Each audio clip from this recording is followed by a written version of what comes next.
Mengapa Nabi perlu berpoligami dan tidak bagi lelaki biasa selain Rasulullah? Hal ini sering disalahartikan baik di kalangan kafir untuk memfitnah Nabi maupun di kalangan Muslim sendiri.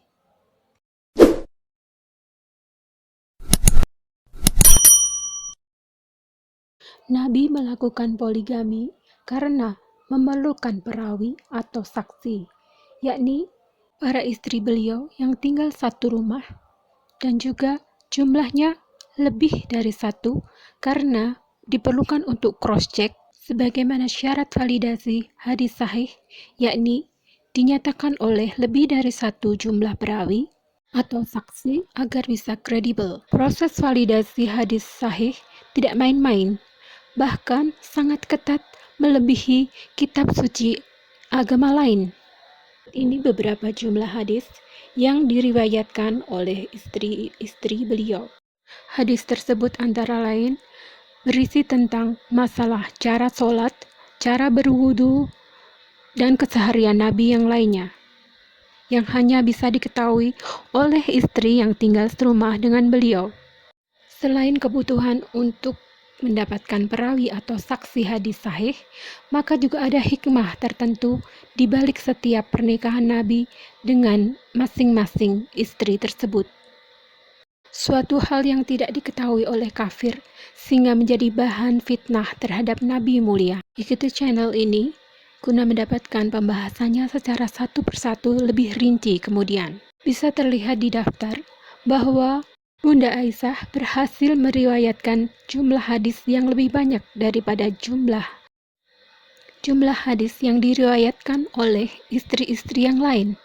Hal ini karena usia Bunda Aisyah pada saat dinikahi oleh Nabi masih sangat muda. Sejak dini beliau sudah sering menghafal ayat-ayat Quran dan memiliki bakat serta inteligensia yang tinggi. Beliau orangnya cerdas, sehingga dia mendapat tugas dari Allah untuk menjadi perawi hadis dari sisi istri Nabi.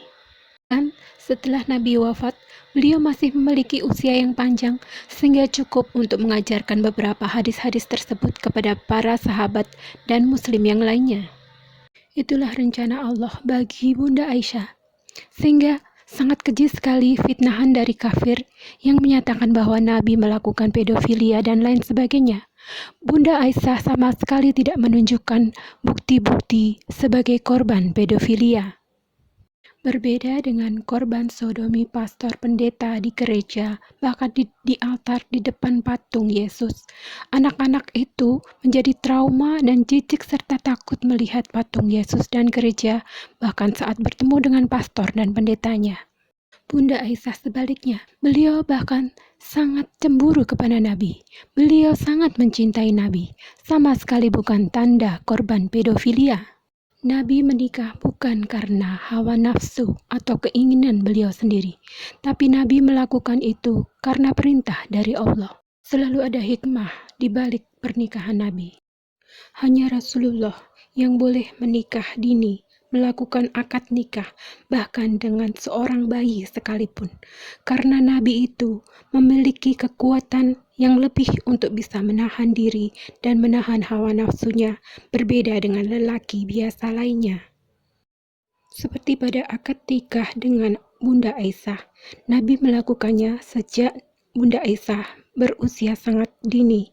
Namun, bulan madunya ditunda, yaitu setelah sama-sama dewasa, sebagaimana perintah Quran bahwa harus memperlakukan istri dengan patut dan dengan menghindari perbuatan keji. Bunda Aisyah sendiri bersaksi dalam salah satu riwayat hadisnya bahwa akhlak Nabi adalah Quran. Diriwayatkan pula oleh Bunda Aisyah bahwa Nabi pernah pada saat berpuasa mencium kening beliau.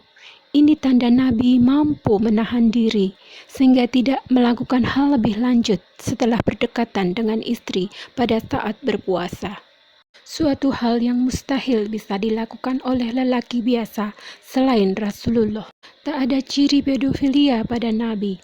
Beliau menikah dengan Khadijah yang bahkan usianya lebih tua dari beliau.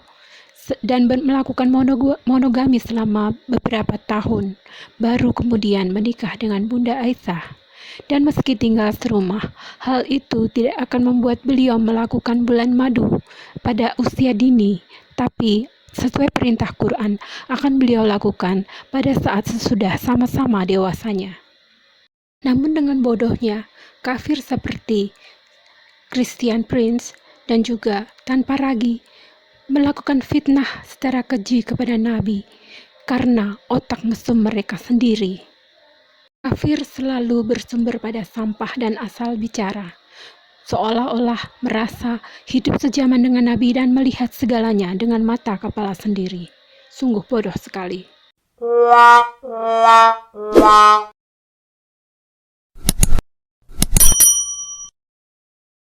Melalui Al-Quran, Allah perintahkan manusia untuk mengikuti teladan Nabi. Teladan atau sunnah Nabi tersebut bisa didapat dan diketahui dari hadis sahih tentu saja. Namun tidak seluruh isi hadis sahih harus diikuti oleh seluruh manusia. Hanya yang berupa sunnah saja, yang diperintahkan oleh Nabi untuk diikuti saja, yang diperbolehkan dilakukan oleh manusia biasa, yakni tindakan Nabi selaku manusia, bukan tindakan Nabi selaku Nabi Rasulullah yang khusus dan istimewa. Khususiat bagi Nabi tersebut antaranya adalah sholat witir, sholat duha, bersiwak sebelum sholat. Itu yang diwajibkan bagi Nabi, tapi tidak bagi manusia biasa. Juga berpoligami, bahkan lebih dari 4. Itu juga hanya khusus bagi Nabi. Juga melakukan akad nikah dini, itu juga khusus bagi Nabi. Ada juga hal yang diperbolehkan bagi manusia biasa, tapi menjadi haram bagi Nabi, seperti menerima zakat sedekah, juga membagi warisan harta kepada anak cucu. Hal itu diharamkan bagi Nabi. Lalu juga khusus bagi Nabi, boleh langsung melakukan sholat setelah tidur tanpa berwudu lagi, karena hati Nabi selalu terjaga meski dalam keadaan mata yang terpejam, suatu hal yang tidak bisa dilakukan oleh manusia biasa. Perlu diingat bahwa Nabi Rasulullah itu adalah manusia, tapi bukan manusia biasa. Beliau adalah Rasulullah, manusia pilihan dari Allah. Lihatlah kebodohan si kafir tanpa ragi berikut ini. Tidak boleh dinikahin tuh. Muhammad tidak mau bekas istrinya dinikahin orang lain, tetapi dia menikahi bekas istri orang lain. Muhammad tidak mau lelaki lain berbuat kebaikan dengan menjadi muhrim menikahi janda-janda Muhammad. Apakah janda-jandanya dinikahi oleh lelaki lain menyakitkan bagi Muhammad? Saya tidak tahu. Apakah Muhammad... Selepas wafatnya Nabi, para istri beliau memilih untuk tidak menikah lagi. Hal ini karena ingin bersatu dan berkumpul kembali dengan Nabi di surga. Jadi itu perintah Quran, bukan permintaan Nabi, dan atas pilihan para istri Nabi sendiri. Pada saat Nabi masih belum wafat, hadis sempat dilarang untuk ditulis dan dibukukan karena dikhawatirkan bercampur dengan ayat-ayat Al-Quran. Namun hadis selalu dihafal dan dilestarikan, dijaga keasliannya dengan cara dihafal oleh banyak orang para sahabat dan diturunkan secara turun-temurun generasi ke generasi. Kafir selalu salah arti dalam memahami suatu ayat ataupun hadis. Bahkan dengan modal hadis seperti ini, mereka nekat memfitnah Nabi. Telah menceritakan kepada kami, Qabisah bin Utbah. Telah menceritakan kepada kami, Sufyan dari Hisham bin Urwah, dari Urwah. Bahwasanya, Nabi SAW menikahi Aisyah saat ia berusia 6 tahun. Kemudian beliau hidup bersamanya dalam kurung menggaulinya saat berusia 9 tahun. Kata pergaulilah itu tidak selalu berarti berhubungan badan. Seperti di ayat ini, mereka berhalusinasi sendiri, membayangkan yang tidak-tidak, seolah-olah melihat dengan kepala sendiri tentang Nabi, padahal mereka tidak tahu apa-apa. Hadis ini menunjukkan kekuatan Nabi untuk melakukan kontrol diri. Nabi masih bisa melanjutkan puasanya meski berdekatan dengan istrinya, suatu hal yang sulit dilakukan oleh lelaki biasa. Quran melarang adanya pemaksaan dalam pernikahan. Ada kesaksian juga dari Bunda Aisyah bahwa akhlak Nabi adalah Al-Quran. Jadi jelas tak mungkin Nabi melakukan hal-hal yang dilarang dalam Al-Quran. Kafir fitnah kepada Nabi itu hanya khayalan mereka sendiri yang tanpa bukti.